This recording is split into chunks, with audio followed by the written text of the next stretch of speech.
In Slay the Spire 2, each character has cards that you should pretty much be taking in every single run. These are cards that are never going to really actively hurt your deck. They can only improve it and make it a little better. Unless, of course, you are setting up a really thin, like infinite combo or something like that. In 99% of your runs, these cards are going to be takeable. Our first character is Ironclad, and his first card is Bloodletting. I think Bloodletting is maybe the best common in the entire game. You lose 3 HP, you gain 2 energy. If you upgrade it, you gain 3 energy. It's a 0 cost common that you're bound to run into at any point in time during a run with Ironclad, and it is pretty much always going to help you because Ironclad has all these very expensive cards that deal a lot of damage. I know a lot of people are scared to lose the HP, but sacrificing 3 HP to deal like 32 damage from a bludgeon is going to end fights quicker, and you're going to lose less HP over time. I know that Ironclad doesn't have the healing cards that he had in Slay the Spire 1, but losing a little HP every once in a while is not going to be the reason that your run ends. The next card that you could take in any Ironclad run is Burning Pact. Burning Pact is going to be exhaust 1 card, draw 2 cards. If you upgrade it, you can draw 3 cards. Exhausting cards in this game is incredibly powerful. You can thin out your deck. Now you get to draw as a result of that. Ironclad just has a ton of ways to take advantage of exhausted cards. Things like Ashen Strike that deal a boatload of damage based on the cards that are exhausted, or even a Feel No Pain that's going to give you block when you exhaust cards. But even if you don't have any of those big time exhaust engines and you're not focused on that for Ironclad, you're still getting a ton of usage out of being able to draw into like your better cards and getting rid of some of those stinkers that you're not going to really use. Things like strikes or just regular defense. Cards that you're never going to play in the late game and they just kind of gunk up your deck. The third Ironclad card that you can use in any run is Battle Trance. Draw 3 cards. You cannot draw additional cards this turn, and if you upgrade it, it draws 4 cards. Free draw is always excellent. Battle Trance can fit into literally any Ironclad deck. The thing is, you probably don't want a second Battle Trance unless you have a very, very big deck. 27, 28, 30, 35 cards, like somewhere in that range, because you cannot draw additional cards this turn. If you have 2 Battle Trances, you happen to draw both of them at the same time, it's a little painful. It's a little painful, but normally 1 Battle Trance is great. 2, okay, depending on the deck size. 3, probably no good. Moving on to the first of the silent cards, we've got Prepared, which is draw 1 card, discard 1 card for 0 energy. But if you upgrade it, it's draw 2 cards, discard 2 cards. Are you sensing a little bit of a theme here? Draw is going to be vital for a lot of the characters, especially the silent. Silent can take advantage of Prepared in a number of different ways. There's the slide mechanic. There's just the general draw engine, which is really good, but you're also discarding too. So if your hand is full, it's technically getting rid of 2 extra cards in your actual hand. Because of its utility, Prepared can be used in pretty much any silent deck. It's one of those cards that's sort of an auto click, especially if you have it upgraded. Prepared is always going to be pretty useful. I swear this is not all draw cards on this list. It's just that Silent and Ironclad have really, really strong draw cards, and Acrobatics is one of those. Acrobatics is one of the absolute best commons in the entire game. Draw 3 cards, discard 1 for just 1 energy. Sly right now is the strongest way to play the silent decks, but I guarantee even when they nerf it, Sly is still going to be really, really strong. Discard is such a key part of the silent package, and Acrobatics can be put into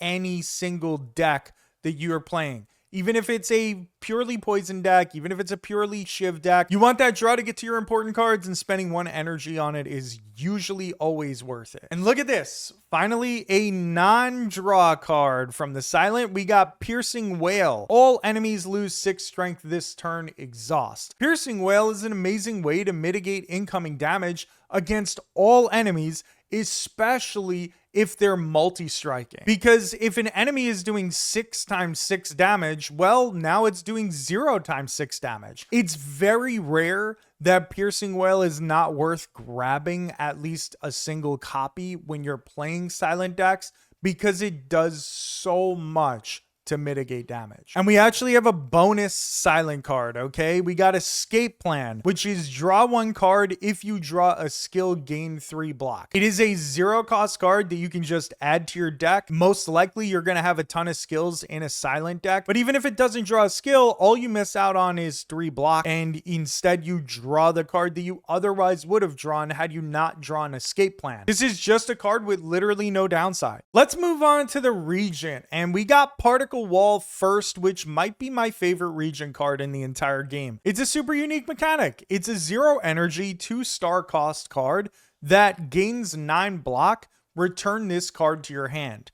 So if you have Particle Wall in your hand, you can keep playing it over and over and over again as long as you are producing stars. When you're playing the Regent, your goal is mostly to develop some sort of star production. Particle Wall takes advantage of that tremendously. It allows you to basically not really take any damage during that turn. And if you can somehow enchant it and get Retain on it, Particle Wall is like, you're just never going to take damage in that fight, as long as you're producing enough stars. Speaking of star production, the next Regent card is Glow. Gain 1 star, draw 2 cards.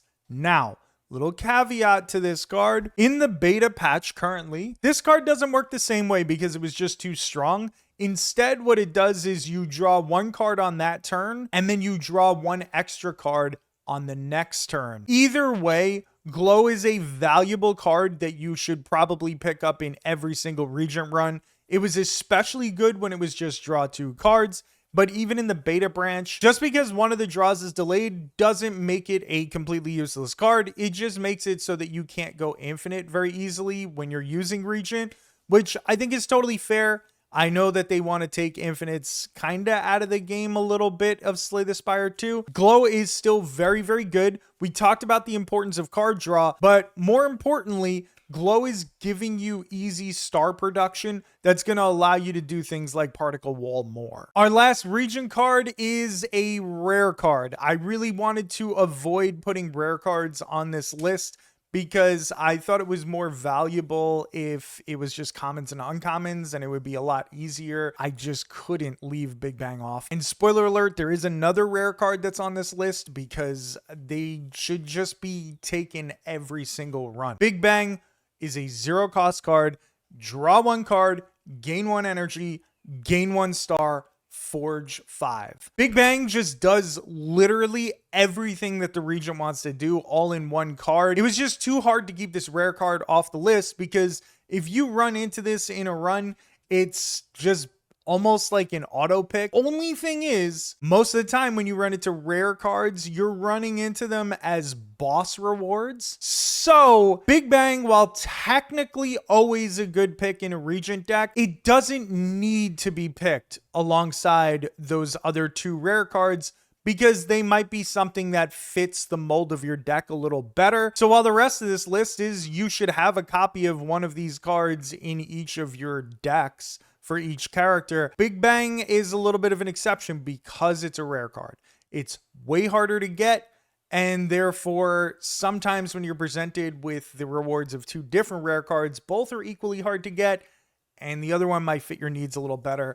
But if you see Big Bang alongside a common and an uncommon or something after an elite fight, this is an auto take. You should just have it in every one of your decks if you can. Moving on to Necrobinder, we've got Dirge as the first card, and very similar to Glow, Dirge is a little different in the beta patch, okay? Instead of just summoning 3x times and adding X souls into your draw pile, it exhausts. Dirge was making it really, really easy for people to go infinite on the game. I even have an infinite run on the channel using Dirge. The STS2 devs didn't really want all infinites all the time. Therefore, Dirge is now an exhaust card. And once it gets implemented into the official patch, it's still really good. Summoning is great for Necrobinder. That is basically free block from Asti, and souls are amazing. That's free draw from cards all the time.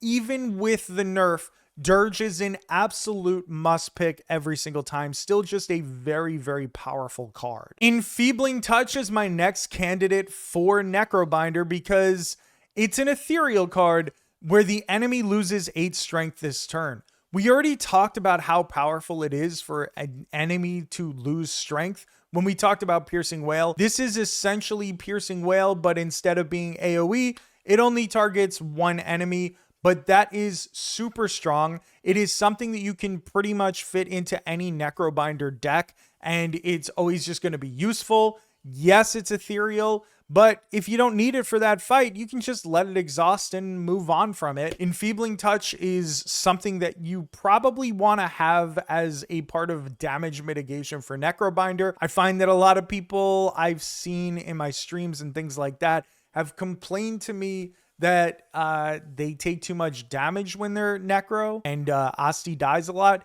Enfeebling Touch is going to help that in a big way. And the third card from Necrobinder that I think can be fit into any single deck is Dredge. Put 3 cards from your discard pile into your hand, exhaust. If you have a Necrobinder card that you need to play multiple times in order to win, most of the time people are just using souls to cycle through the deck. But you can also just dredge the card back from your discard pile and go ahead and play it out one more time. Sometimes it takes a little while to get the souls kind of pumping in your deck. Dredge is going to help you to be able to overcome that. And I wanted to put one bonus card in Necrobinder because I honestly think that you could take this in any Necrobinder run. Defy is an ethereal card that gains 6 block, applies 1 week. Did get a little bit of a nerf in the beta patch. The upgrade used to apply 2 week. Instead of the upgrade applying 2 week, it just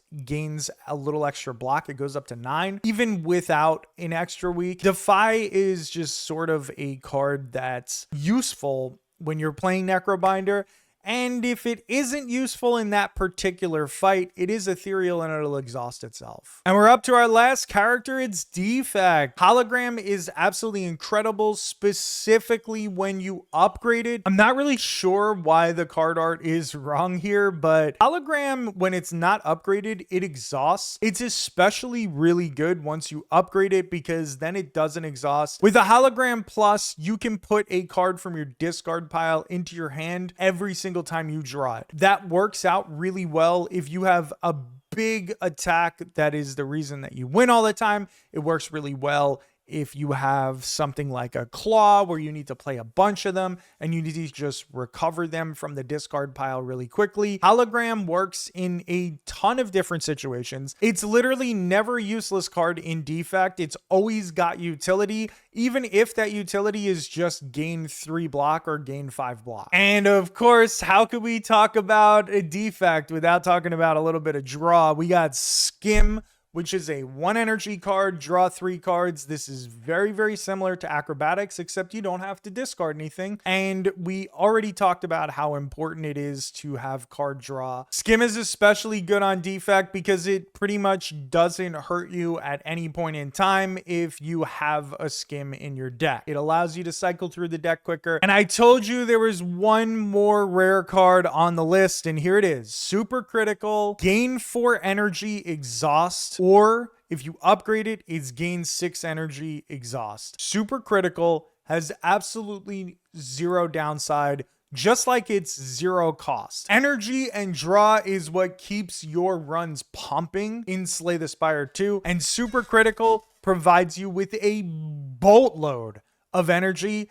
And there's plenty of ways to draw cards in Defect. We just talked about Skim. Super Critical is an absolutely insane card. If you need energy, this suddenly solves your energy problems. It's a card that you can literally pick up in any Defect build, and it's going to have some sort of use case, which is why it had to be on the list. Like I said, I didn't really want to include rare cards, but Super critical has to be an exception to that rule. The same rules apply to super critical as Big Bang. If you get it after a boss fight, there might be the case where something is better than this, and that's totally fine. But if you find a super critical against a common and an uncommon, it's an auto take. If you enjoyed this video, what are you doing? Listen to Wango, subscribe to the channel, give it a thumbs up. Thank you so much for watching. Go check out some of my other beginner's guides.